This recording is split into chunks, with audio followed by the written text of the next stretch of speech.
Hi, Tonto. Hi, Stella. Welcome to my life. You look so innocent. Oh, I was sleeping. I was sleeping, really tired. okay. Thank you for agreeing to come online to answer some questions. I have some questions set out for you. So let's get Okay. straight to the point because I'm going to be reading them. Before I start any talks, can you tell Yeah. me how you want to be addressed? Do we still add King to your name or just plain prayer warrior Tonto Dikeh? Because yesterday I had because yesterday I had somebody come online, one of my colleagues, and she was like, because you're now born again, you have to drop King from your name. So how do we address you now? My name remains King Tonto, and just to clear the air, I think some people have a lot of misconception about what the king is. It's not a title. It's not a masculine disrespect or trying to drag, the male egos or something. No, it's a broad name for my son. So it's just the name that I loved and to maybe identify with my son more. So it sticks and it stays. It stays. So you're still King Tonto Dikeh Oh without yeah. without gender reference. You're just the king. It's just the No, name. no. I'm a female, so.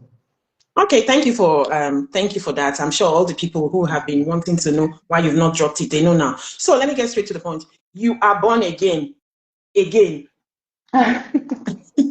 Pardon my use of the word again, because you've gone down this road before and you went, it was loud, and then you went back into the world. This time, is it permanent? Um, Not that I'm a saint, so I'm not a saint. There are just some routine questions that need to be answered because you influence people a lot. When you become born again, a lot of people go into Christ with you. They become born again as well. When you come out, they also come out. I'm sure it happened with the last born again thing you did. So now you are born again and you're very loud about it. And I'm sure you can see people. A lot of people are also giving their lives to Christ because of you. So is it permanent this time? Is it a show? Are you for real? I don't think you make a show with God. I don't think so. But just to answer your question, you see, there are some people who are just called by God, and no matter how much you run away, you just know that you have this calling. And for my case, I think God just wanted me to experience everything because at this stage of my life, I can say I've done it all. So what is it that can take me away from the presence of God now? I have already done everything. The other time when I came to Christ, it was not like I didn't want to stay. It was not like I had an intention to run away. But there were some kind of things in life that I had not experienced. You understand that I didn't even know that existed. Something like some different kind of like my testimony. I was saying that pain was one of the reasons why I always run out of God because I serve God with so much intensity, and in the middle of that intensity, a big pain will just come, and I'm like, God, why? Okay, why? What's the reason? And I now know better that no matter what happens, God still remains God. It doesn't matter whether the pain will come. He never even promised us a smooth and rosy bed. He only says that he's going to be with us. He's going to walk with us through it all. It does not matter what we face. It doesn't matter the challenges. He will walk with us. So I think I know too much now to say that I am for God, and I'll be with him to the end. You said something that caught my fancy, and I'm sure it caught a lot of people's fancy. You talked about being called. So God called you like this now. Because some people would be like, Tonto, God called you. I have always had this calling right from when I was a child. At 19, I was going to be a pastor until I just, just ran away for no reason. I'd been in church since I left secondary school. So I'd known God intimately. I'd known God intensely for as long as I was a child. And I've always known that I have this calling. If you watch what has happened in my life, it's not ordinary. Anybody that may have or may walk my shoes may not have survived, would not even survive. Because God called me for something and He needed me to go through all of these things to come out the firebrand that I am today. Okay. So are you about to start your own prayer channel with this calling now? Because it looks like your calling is prayer, right? Prayers and healing. You can heal. Yes, I can heal. God can heal. God can use anybody to heal. Like what? Like from headache, cold, catarrh, or diseases, like. It depends on what God asks me to do. So if somebody with fibroid comes to you now, you can heal the person? I think any good Christian can, any strong believing Okay, like Christian me now, I can. have big belly. So instead of going for BBL now, can you? I'll give you Monjaro, Stella. I'll give you Monjaro for your big stomach. Okay, so are you about to start a prayer channel? At this stage of my life, I'm just letting God lead. God asked me to start praying for people online, and that's what I'm doing. He's the one, taking me day by day. I'm just the vessel. So if He says to do that, I will do that. And when you do that, you will monetize your channels because it's the proper thing to do, right? I don't know about monetizing it. It's my calling. It's not about money. I was talking to somebody the other day, and I told the person, I said, you see, there's some people who are just going to be there for God forever. I didn't run to God because of money. I'm already rich. I didn't run to God to be famous. I'm already the definition of being famous. I ran to God for survival because I wanted to live, because I wanted to, turn a new leaf, because I wanted to step into the mandate, the Esther vessel mandate that He wanted me to step into. So yeah. Okay, so is there something in particular that happened that caused you to give your life to Christ? Yes, but I would not really want to get into it. I don't want this the public brouhaha. That part of it is something that it will just stay between me and God. Okay, I so said it. I said it. in all of this, there's a pastor we have to be thankful for, Pastor Oh Jerry yeah. Eze. Oh yeah. Can you Oh tell yeah. us how exactly what transpired that did he say, Tonto, come and give your life to Christ? Or did you go to church, walked up to the altar, and what happened? How did it happen? There's no way you'd be in close proximity to such anointing, such a vessel, such power that it doesn't affect you in a positive way. Um, Pastor Jerry is just he's I don't know what to say. I don't know what to say. God has used him for this generation. I mean, he saved this generation truly, and I'm one of the people that he saved just by being who he is, just by accepting the call of God, just by following God's word, and just by being intimate with God, and that's how life changes.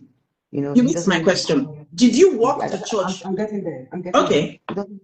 He doesn't need to call you to come and give your life to Christ. You get to see how God is using him. You get to understand his preachings. You get to be. I pray with him over every morning, and for over 5 years now, I think this was bound to happen. God was bound to arrest me. God arrests people. People don't just call people to be born again. Okay. So now the reason I wanted this live with you um is because you shocked some of us, your monitoring spirits. Some of us live on your page, fans and foes, We woke up, Yeah. we're just having a normal day. Lo and behold, you posted, you and Churchill don't settle. And it was like, is she joking? Is it a movie? We know that what God cannot do does not exist. But we didn't see this coming now. How? What happened? Waiting. Tonto and Churchill don't settle. We're still talking about it. Well, Like, you also tell us who made the first move. What is this? I'm confused. First of all, like I gave a testimony yesterday, so I would direct everybody back to that testimony. If you haven't watched it, go to Streams of Joy, or Pastor Jerry's channel. It's going to be showing there, or it's mostly everywhere on the internet. The miracle was the prayer of a 10-year-old. It says, from my son's faith. It says, from my son's love for God. It says, from my son's prayers to God and requests to God. So if you watch that testimony, you definitely understand. I don't want to talk about my family as often as I used to. I have done that. I don't think anybody needs or deserves more explanation than I have given. That's my son's father, and we're just going to leave him out of the media and all of those things. Yeah, So it's all about respecting each other now yeah. as and Mutual co-parenting in respect peace. and Okay, co-parenting. so are you guys together or just together for the sake of Stella, co-parenting? Because Stella, I've stop seen that. some people, they misread your post and they are thanking God that you're back together with Churchill. But That's Nigerians. romantically.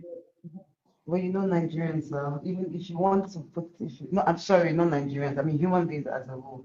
If you want to hide the truth, just put them in written words. we don't slow down to read. We read to um to respond. And that's something that I know that human beings have, and it's not. I'm not trying to judge anybody for it, but if you read my post carefully, it was more about um, the love that my son has found, not the love that I have found. Like I said, we're back as parents as we should be. God blessed us with a beautiful, amazing son that we both need to join hands to and impact, because he's 10 years old, and he's not 10 years old up here. He's like a 20-year-old man.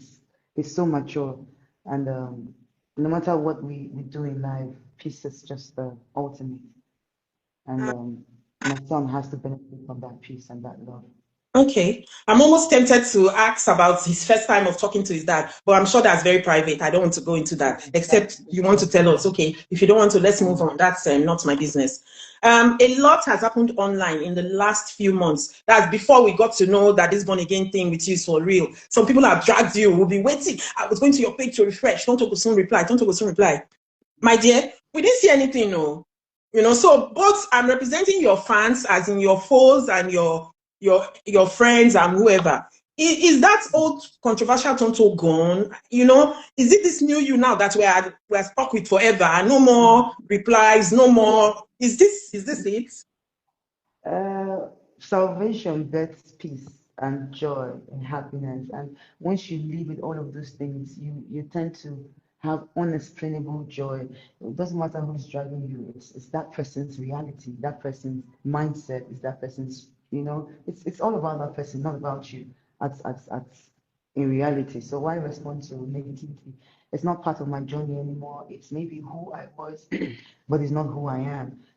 Being controversial was someone who never loved herself, someone who didn't know who she was. But right now, Stella, I know who I am and I know whose I am.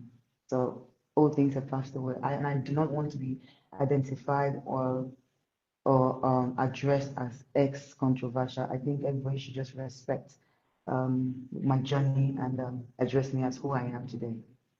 So how do we address you? I'm a woman of God. My name is King Tonto, if anything. And I'm not an actress, I'm an ex-actress. So when we do So stories on you now, we should say woman of God, Tonto Dikeh. Is you that how you can, want and you your do very headlines well. now? I don't know, but it's not controversial. But yeah, Okay, a so we woman should of we God is should not drop perfect. ex controversial. We should not even refer to you as an actress anymore. I don't think that's not necessary.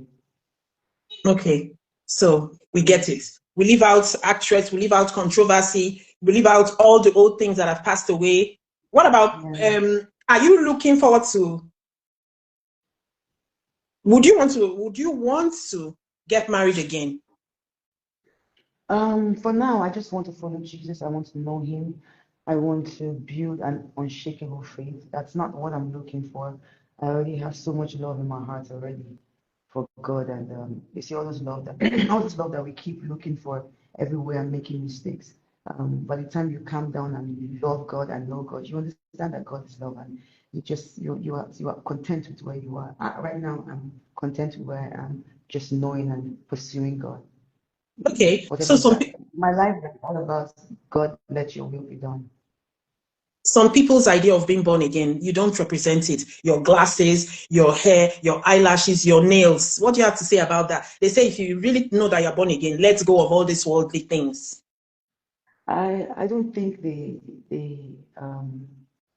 I don't think, well, I'll just say nobody is an assistant to God.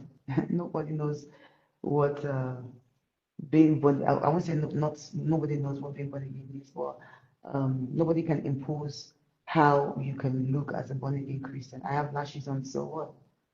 I have a nice hair on, so I should look dirty. I should tie my hair. All my glasses are medicated. Um, Almost all my glasses are medicated. So I don't know how dirty or how unkept they need to see me before I represent Jesus in their eyes. But I do know that my ministry is for people who can see through all of those things, not for people who can't see them. So I just want to keep preaching the word, keep praying. Those who are eyes are going to open eventually. No, everybody can like you. I hope you know that. Not everybody can like you. Not everybody can believe in you. So